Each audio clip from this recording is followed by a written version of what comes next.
انسي بقى اي طريقه لشوي الفراخ، والنهارده هقول لك على طريقه سهله وبسيطه، ولا هتحتاجي للفحم ولا هتحتاجي للشوايه، وريحه الشوي هتقلب بالبيت، والتتبيله بتاعتها تحفه ومستويه ودايبه كده. نبدا ونقول اللهم صل وسلم وبارك على سيدنا محمد وعلى اله واصحابه اجمعين. اول حاجه هبدا فيها التتبيله بتاعت الفراخ. هنزل بكوبايه زبادي كبيره او علبه زبادي كبيره، عليها 3 معالق صلصه. التوابل بتاعتي توم باودر، بصل باودر، فلفل اسمر، بابريكا، ملح، بهارات فراخ. هنزل كمان بمعلقه كبيره خل، معلقتين 3 زيت زيتون. لو ما عندكيش زيت زيتون ممكن تستخدمي عنه وتستبدليه بزيت، اي نوع زيت عندك. هقلبهم بقى كويس قوي.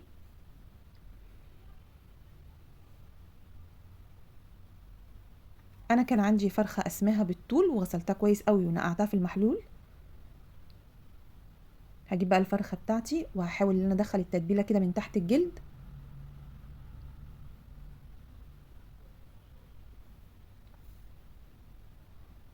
ولازم اسيبها في التتبيله دي. انا بالنسبه لي سبتها يوم كامل، اقل حاجه ممكن تسيبيها من 5 ل6 ساعات. انا بيتها ليله كامله في التلاجة. كل ما بتسيبيها في التتبيله كل ما التتبيله كده بيبقى طعمها احلى في الفراخ. انا كده جبتها، طلعتها من التلاجة تاني يوم. اشيلها بقى في صينيه كده. وفي نفس العلبه بتاعت التتبيله معايا بصلتين مقطعاهم جوليان، طماطمايه، قرن فلفل. هخلطها بقى في بقيه التوابل بتاعتي او بقيه التتبيله بتاعتي.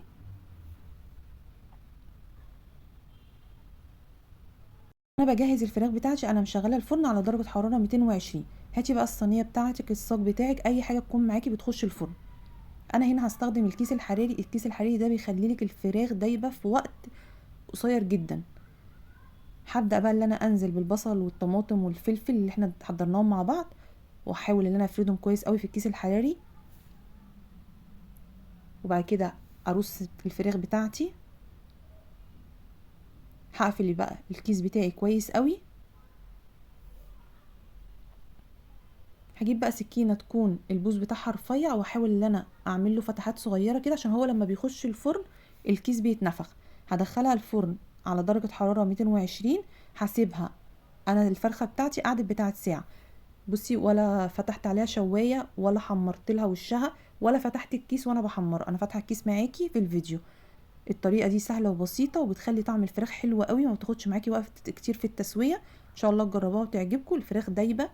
وكمان شويه البصل اللي احنا كنا حاطينهم تحت الفراخ كان طعمهم خطير وريحتهم كانت جباره. ان شاء الله تجربوها وتعجبكم. لو عجبك الفيديو ما تنسينيش في اللايك والشير، وصلي على الرسول في الكومنتات، وربنا يحسن ما بين ايديكم.